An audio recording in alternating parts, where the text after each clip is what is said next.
को बातें मैं आपको बताने जा रहा हूँ, वो टिप्स बताने जा रहा हूँ, यदि आपने अपने जीवन में इनको फॉलो किया तो निश्चित रूप से आप एक बेहतर करियर का निर्माण कर सकते हैं।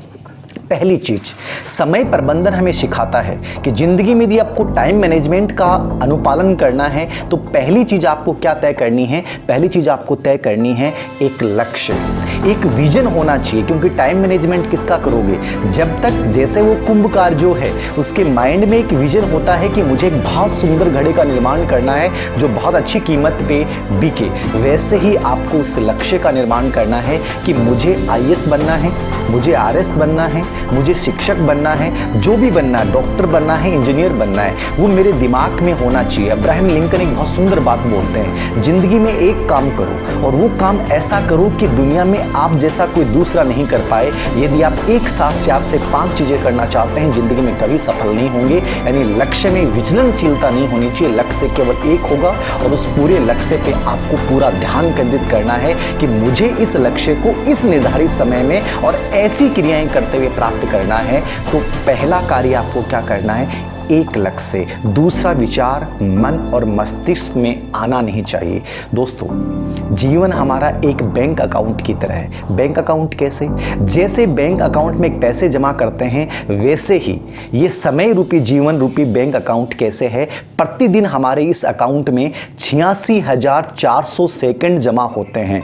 अब इन 86,400 सेकंड को आप सेकंड मत मानिए, ये 86,400 सेकंड नहीं है, 86,400 रुपए हैं। आप सोचिए, जब प्रतिदिन हमें 86,400 रुपए मिल रहे हैं और एक सेकंड खराब करने का मतलब है आपके जीवन से 1 रुपया कम हो गया, और एक दिन खराब करने का मतलब है आपने अपने जीवन में 86,400 रुपए नष्ट कर दिए, खो दिए। आपको यही सीखना है कि ये एक एक सेकंड मेरे जीवन का एक एक रुपया है और मुझे इस समय को वेस्ट नहीं करना है, मुझे इस समय का इन्वेस्ट करना है। यानी 86,400 रुपए के बदले मेरा पैसा कम नहीं होना चाहिए, अपितु ब्याज के साथ वो बढ़ना चाहिए। यानी प्रतिदिन को आपको इन्वेस्टमेंट मानते हुए कार्य करना है। दूसरा कार्य, आप अपने लक्ष्य का एक नक्शा बनाइए। मैं नक्शे की बात क्यों कर रहा हूँ, मैं मैप की बात क्यों कर रहा हूँ? देखना, हम सब एक सामान्य इंसान हैं और जब हम घर में रहते हैं तो हमारे घर में हमें मकान बनाना होता है। मकान छोड़िए, आपको एक छोटा सा कमरा भी बनाना है, एक रसोई घर भी बनाना है, एक बाथरूम भी बनाना है।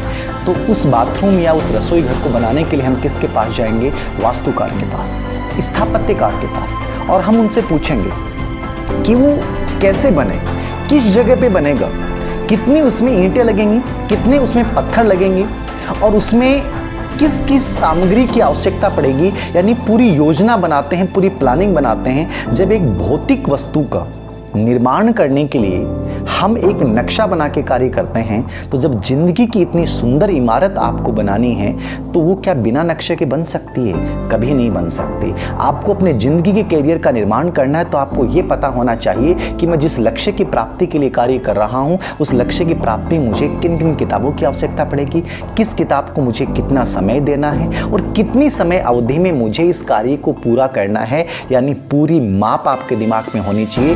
भाग मिल्खा सिंह भाग तो मूवी हमें सिखाती है कि ज़िंदगी में जो आप करने जा रहे हैं, उस कार्य को करने से पहले आप उसको विजुअलाइज करें कि मैं इस कार्य को कर रहा हूं और मैं सफल बन रहा हूं। तो उस लक्ष्य के बारे में आज से सोचना शुरू कीजिए।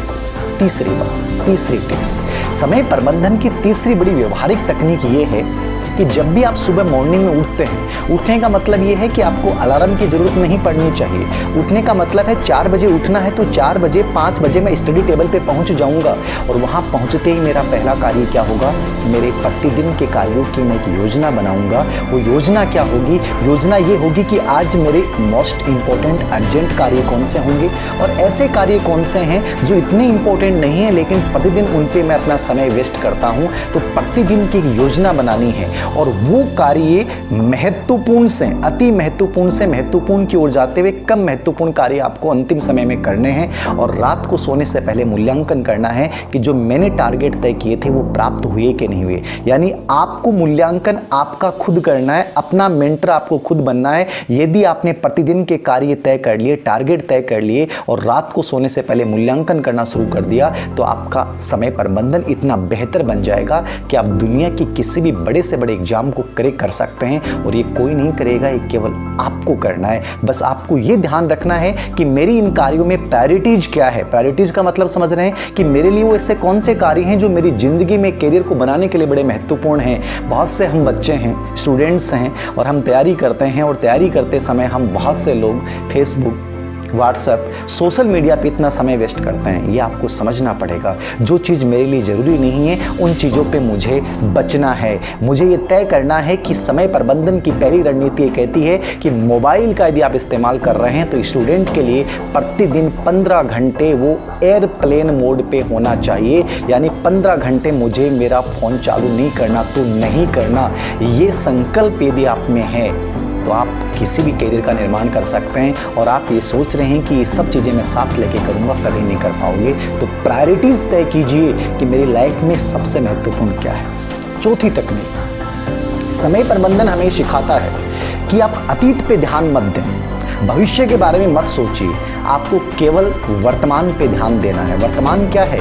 मेरे पास दिन में कितने मिनट हैं, कितने सेकंड हैं और कितने घंटे हैं। बस आज मुझे क्या करना है, मेरा पहले क्या हुआ था। बहुत से लोग रोना रोते हैं कि सर 3 साल खराब हो गए, 5 साल खराब हो गए। यदि आप ये रोना रो रहे हैं तो भी आप समय को वेस्ट कर रहे हैं, क्योंकि ऐसी बातों पे सोचना भी समय को गंवाना है, वेस्ट करना है। आपको वेस्ट नहीं, आपको तो इन्वेस्ट करना है। तो अतीत की जो गलतियां हो गई वो हो गई, लेकिन वर्तमान मेरा क्या है, वर्तमान पे मुझे पूरा ध्यान केंद्रित करना और अपना मैक्सिमम देना है। आपका भविष्य अपने आप बन जाएगा। लेकिन वर्तमान में आप अतीत की चिंताओं को लेकर बैठे हैं, अतीत की गलतियों को लेकर बैठे हैं, तो आप इस समय भी समय को गंवा रहे हैं। और एक किसी विचारक ने बहुत सुंदर कहा है कि समय को गंवाना, समय को वेस्ट करना एक प्रकार से अपनी आत्महत्या करने के समान है। 5वीं तकनीक, आपको बहुत सारी चीज़ों को ना कहना पड़ेगा।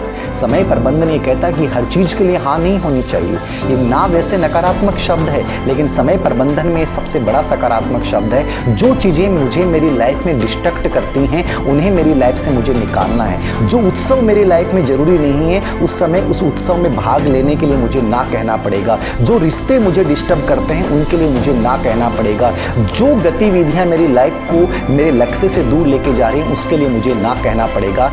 यानी लाइफ में आगे बढ़ना है तो समय प्रबंधन के लिए बहुत सारी ऐसी अनावश्यक चीज़ों के लिए ना कहना शुरू कर दें। एक बार लोग आपसे नाराज़ होंगे, लेकिन एक वक्त आएगा जब लोग आपसे आपकी खैरियत नहीं पूछेंगे, लोग आपसे आपकी हैसियत पूछेंगे। और हैसियत पूछने के लिए दोस्तों आपको ये ना कहने की आदत डालनी पड़ेगी कि मेरी लाइफ में जो ज़रूरी चीज़ें हैं केवल उनके लिए हाँ रहेगी, बाकी अनावश्यक चीज़ों के लिए मैं अपनी लाइफ में ना कहना सीख जाऊँगा।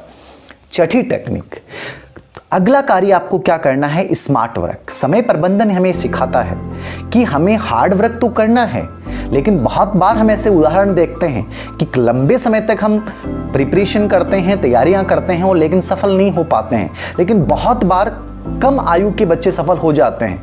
आरजीएस 2018 का रिजल्ट आता है और राजस्थान का एक छोटा सा बच्चा मयंक प्रताप सिंह मात्र अपनी जिंदगी की पहली एग्जाम और 21 वर्ष की आयु में जज बन जाता है। उसी एग्जाम में एक 35 वर्ष का व्यक्ति असफल हो जाता है। फर्क क्या था? एक 21 साल का बच्चा अपने पहले एग्जाम को टॉप रैंक के साथ क्रैक कर जाता है और दूसरी तरफ एक बच्चा, एक व्यक्ति जो इतने लंबे समय से तैयारी कर रहा है वो असफल हो जाता है। ये दोनों उदाहरण एक बात को सिद्ध करते हैं दोस्तों। उस बच्चे ने, मयंक प्रताप सिंह का इंटरव्यू पढ़ेंगे, वो बहुत सुंदर बात बोलता है कि मैंने जो पढ़ा वो स्मार्ट वर्क के साथ स्टडी की। स्मार्ट स्टडी क्या है? जो जरूरी चीजें हैं उनको कितना समय देना है, उपयोगी चीजें क्या हैं, क्योंकि किताबों में बहुत सारी चीजें अनावश्यक भी होती हैं। आपको ये पहचान करनी है कि मेरे पास इस समय अवधि में वो चीजें कौन सी पढ़ के जानी है जहां से एग्जाम पैटर्न से प्रश्न पूछे जाते हैं, जो मेरे करियर निर्माण में सहायक हो सकती हैं, और उन चीजों को मुझे अवॉइड करना है। तो ये स्मार्ट वर्क की तकनीक आप मयंक प्रताप सिंह से सीख सकते हैं और ऐसे बहुत सारे युवा, मैं तो कहता हूँ हनुमान जी से सीखिए। आप हमारे जीवन के आदर्श हैं। रामायण आप लोग देखते हैं, हनुमान जी इसके बहुत बड़े उदाहरण हैं कि जब वो लंका पार अभियान पे जाते हैं तो उस समय उनको बहुत सारी आसुरी शक्तियां रोकने की कोशिश करती हैं, लेकिन वो आसुरी शक्तियों के सामने कितना स्मार्ट तकनीक दिखाते हैं कि जिस आसुरी शक्ति के सामने उनको एक छोटा सा रूप बन के उसके मुंह से निकलना था वो स्मार्ट वर्क था। और जहां उनको प्रहार करने और शक्ति करने की आवश्यकता आवश्यकता थी वहाँ उन्होंने शक्ति के माध्यम से जवाब दिया। तो आपको भी ये तय करना पड़ेगा कि मुझे कहाँ विराट रूप धारण करना है और कहाँ मुझे सूक्ष्म रूप बनकर अपना कार्य निकालना है। ये स्मार्ट स्टडी आपको करनी आनी चाहिए ज़िंदगी में यदि आगे बढ़ना है। सातवीं तकनीक टाइम मैनेजमेंट की कहती है कि कोई भी कार्य को करो वो बड़े खुशी के साथ करो, आनंद के साथ करो। आप में से बहुत से स्टूडेंट्स के ये जवाब होते हैं, सर अजीब सा लगता है, मूड नहीं बनता है। ये मूड बनना और नहीं बनना ये जिंदगी को निर्धारित नहीं करेगा दोस्तों। जिंदगी चाहे छोटी हो या बड़ी हो, छोटा सा एग्जाम्पल दूंगा। एक छोटा सा बाग है और सुबह सुबह से बड़ी सुगंधित उसमें महक आ रही है और एक गुलाब का फूल जो है मुस्कुरा रहा है। तो उसके पास वाला पौधा उससे बोला, इतने क्यों इतरा रहे हो, शाम को तुम्हारी ये पंखुड़ियाँ मुरझा जाएंगी। तो गुलाब ने कहा कि जिंदगी चाहे मेरी छोटी हो या बड़ी हो, लेकिन जब तक जिंदा हूँ तब तक तो मुस्कुराऊंगा, जीऊंगा। दूसरा पौधा उससे बोला कि यदि इतने इतराओगे तो माली आएगा और तुम्हें तोड़ के ले जाएगा, शाम आने से पहले ही तुम्हारी मृत्यु हो जाएगी। तो गुलाब ने मुस्कुरा के कहा कि मैं चाहे 1 घंटे जीऊँ चाहे 2 घंटे जीऊँ। दोस्तों जिंदगी कितनी छोटी या बड़ी है। मुझे बड़ा अजीब लगता है कि बहुत से लोग कोरोना का रोना रोते हैं कि सर कोरोना आ गया, इस समय पढ़ाई कैसे हो सकती है, जब मृत्यु आपके सामने हो और मृत्यु के भय से आप कोई अपने कार्य कर्तव्य पथ से विचलित हो जाओ तो ये मान लेना आपकी मृत्यु निकट है। अरे जिंदगी चाहे छोटी हो या बड़ी हो, गुलाब की तरह जियो कि अपनी सुगंध और अपनी खुशबू से अपने आसपास के वातावरण को ऐसा महका दो कि उस खुशबू से सुगंधित होकर अन्य अकर्मण्य लोग भी कार्य करने लग जाएं। स्वामी विवेकानंद की तरह चाहे 39 वर्ष की उम्र जी लें, ईसा मसीह की तरह छोटा सा जीवन जी लें, रामानुजन की तरह छोटा सा जीवन जी लें, लेकिन ऐसा जीवन जी के जाएं कि छाप छूट जाए। तो दोस्तों ये आपको तय करना है कि आपके जीवन का समय प्रबंधन कैसा होगा। ये समय प्रबंधन की वो 7 तकनीक मैंने बताई, ये पहला पार्ट है। यदि आपने अपने जीवन में इसको अपनाया तो निश्चित रूप से आप सफल होंगे। बहुत सुंदर किसी ने कहा है, पक्षियों को सिखाया नहीं जाता आसमान को छूने को, परिंदों को सिखाया नहीं जाता आसमान को छूने का, वे खुद ही ऊंचाई तय करते हैं आसमानों की। जो रखते हैं हौसले सदा बुलंद अपने, उनको परवाह नहीं होती जमीन पे गिर जाने की।